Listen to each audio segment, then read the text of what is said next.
There are secrets people carry for survival. Truths that can't always be told. Not because they're shameful, but because the world isn't ready to hear them. Sometimes, the biggest risk isn't living a double life. It's choosing to live out loud. She moved through life like a song only a few people knew the words to. Every step, a beat of survival.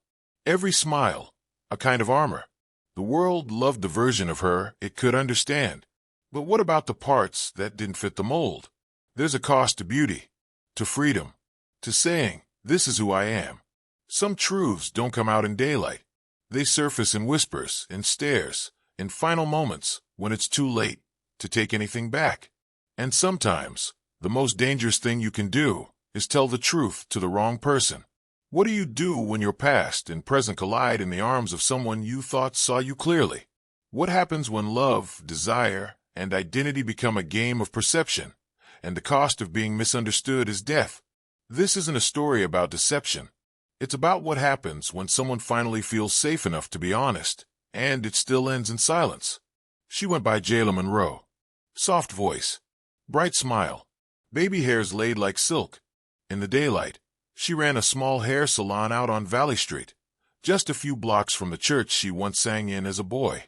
But by night, Jayla was someone else entirely. Her phone stayed buzzing. Private clients, out-of-towners, men with money and secrets who never asked too many questions, as long as she didn't either. To most, she was the perfect fantasy, discreet, magnetic, always in control.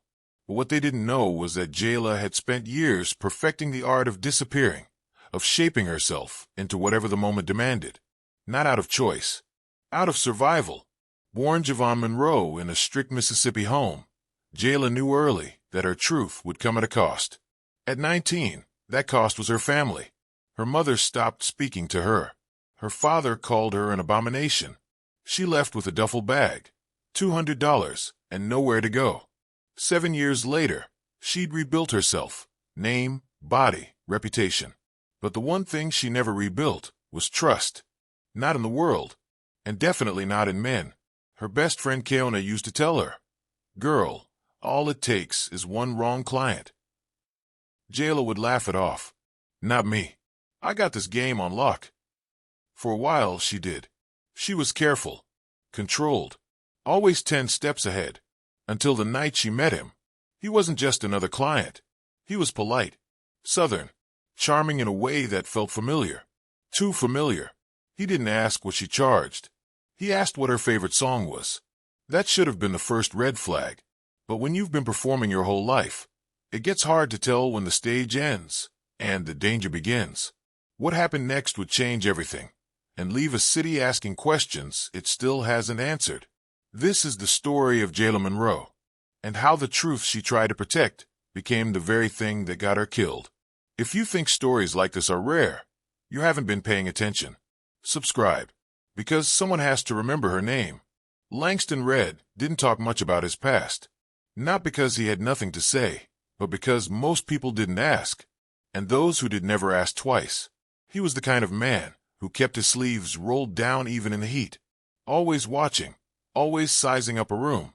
Former military, quiet temper.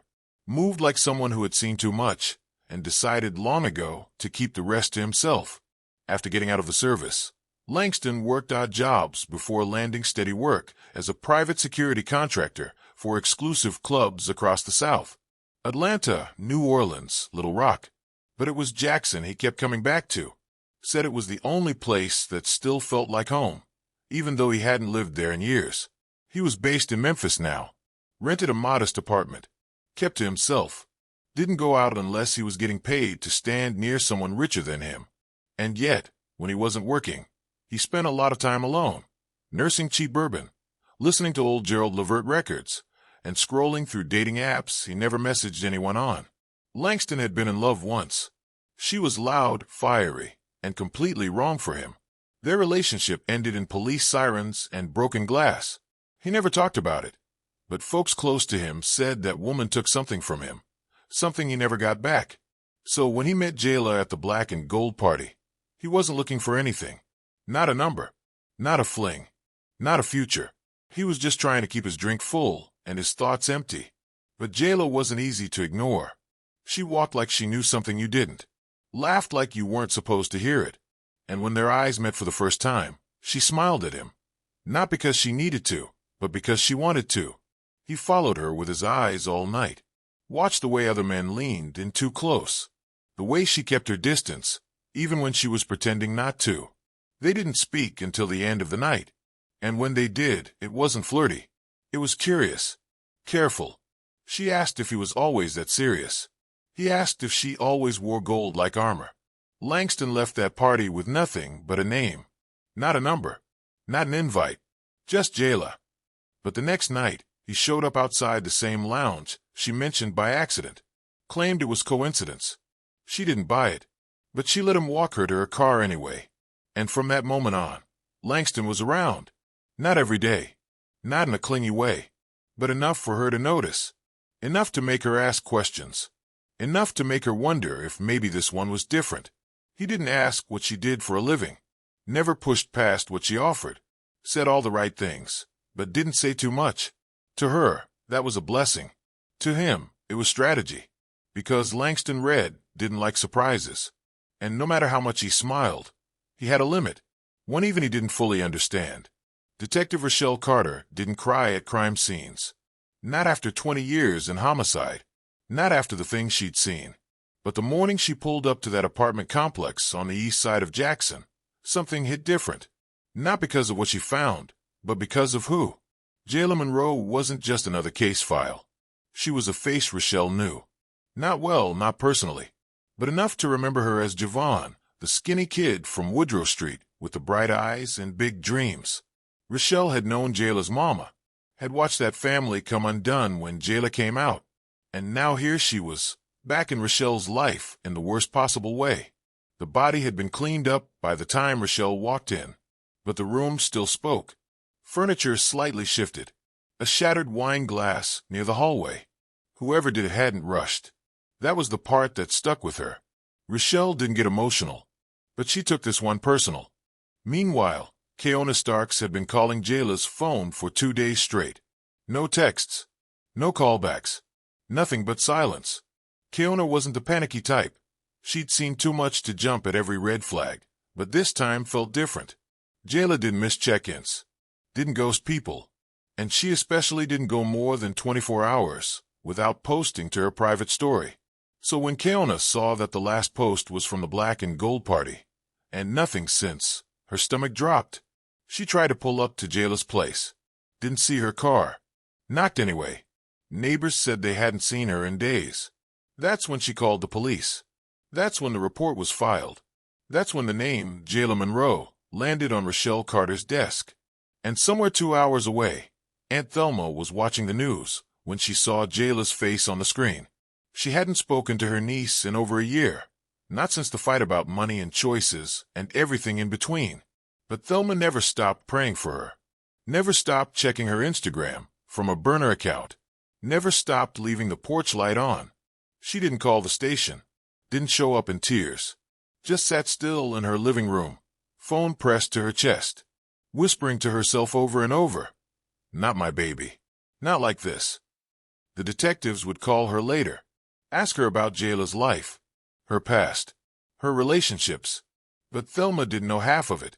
Truth was, Jayla kept most people out, and that included family. So the investigation started with what was left behind.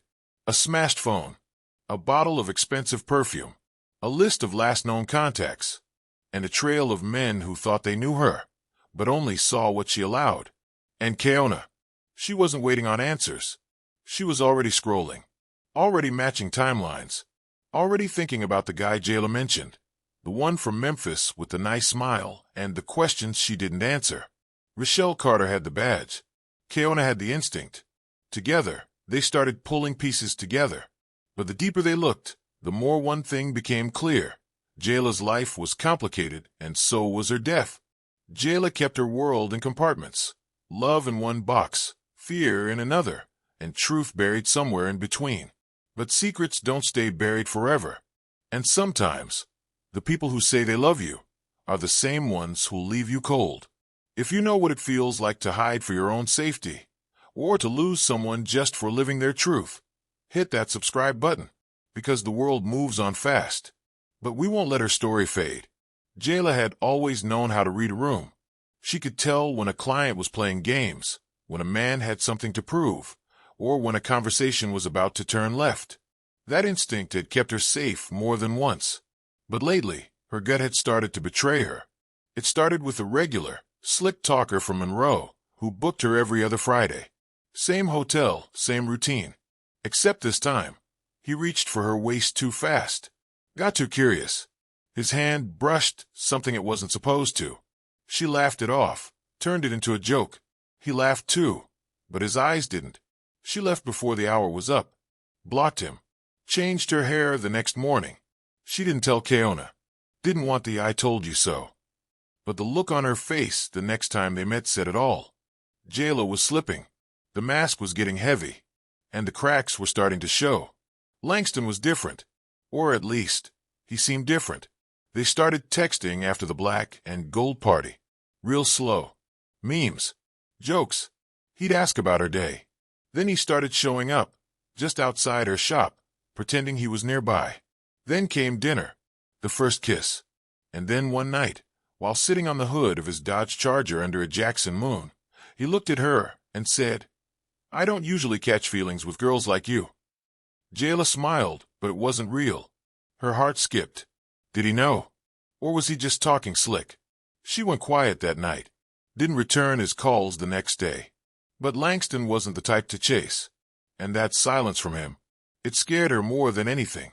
At the same time, her landlord, Mr. Dorsey, left a pink slip on her door. 2 months behind. She begged for time. He said, "I like you, Jayla, but business is business." That same night, she got a message from a referral. New client, big spender, no face pick, just cash up front. She should have said no. But bills talk louder than fear. Meanwhile, across town, Detective Rochelle Carter was staring at a cold case that wouldn't sit still. Another black trans woman, stabbed, dumped in a drainage lot off I-55. No ID, no family willing to claim her. No leads. Just a whisper network online, full of names, half-truths, and warning posts. One name kept popping up. Watch out for the army dude, big arms, smooth talker, based in Memphis. Don't go home with him. Carter scribbled the name Langston in her notebook. Circled it. Twice. She didn't know about Jayla yet. But the clock had already started ticking. Langston became a fixture. Morning texts. Check-ins during lunch. Late-night calls just to hear her voice. At first, Jayla thought it was sweet. Protective, even. But when he started showing up at her apartment without warning, something shifted. He claimed he was just in the area. But once, he stayed parked outside for hours after she told him she wasn't home. He didn't raise his voice. Didn't act wild. He just waited. The next time they were together, he opened up. Said his last girlfriend lied to him for a year. Had another man. Made him feel like a fool. He said he had trust issues. Said he couldn't do liars. That once someone crossed him. That was it. Jayla didn't speak. She just nodded. Smiled like it was okay. But later, at Keona's place, she broke. Sat on the floor, nails tapping against her thigh. Eyes wide with the kind of fear that doesn't leave bruises, but still cuts deep. "I want to tell him," she said. Keona didn't blink. Just sipped her drink and said, "Sis, these men ain't built for the truth. Tell him and it's over. Don't, and it could still be over." Jayla laughed, but it wasn't funny. It was the kind of laugh that's closer to crying. Because the truth wasn't about courage anymore. It was about survival. And the line between the two was starting to blur. Have you ever stayed quiet just to feel safe? That silence could cost everything. If you know what that feels like, hit subscribe. If you don't, drop your reason in the comments. We're listening. It was supposed to be quick. In and out. Easy money. A returning VIP client with deep pockets had invited Jayla to a private party. Said it was no questions. Upscale and clean. Discretion guaranteed. That kind of work paid double, sometimes triple. She couldn't afford to say no. She arrived in a black silk dress and heels that hurt just enough to remind her why she was there. Everything about the house screamed money. Marble floors, dark glass, private security. But it was the guests that made her pause. Old clients. New faces. Women in designer gowns. Men in tailored suits with dead eyes. A different world. Then she saw him. Langston. Standing by the bar. He hadn't seen her yet, but when he did, he froze. She did too. For a second, it felt like time stopped. She looked away first. They didn't speak that night. Not inside. But his eyes never left her. She didn't know if he was a guest, working security, or something else entirely. And that terrified her more than anything he could have said. After the last guest left, Jayla stepped out the back to catch her breath. Langston was already there. He didn't yell, didn't ask questions, just stared at her, jaw tight, then said softly, "Come chill with me tonight. I want something real with you." And in that moment, nothing felt real. Not the party, not the silence, not her heartbeat that wouldn't slow down, just his eyes, watching, waiting. Langston's Airbnb was quiet, dimly lit, and way too perfect. A full kitchen, modern furniture, soft jazz playing low from a Bluetooth speaker. Jayla hadn't expected to go. She told herself she'd just stay for a little while, talk things out, maybe clear the air. But once the door closed behind her, something shifted. He was calm, gentle. He cooked for her, salmon, roasted vegetables, a glass of wine. He asked questions about her family, her childhood, her dreams. And for the first time in weeks, Jayla let herself lean into it.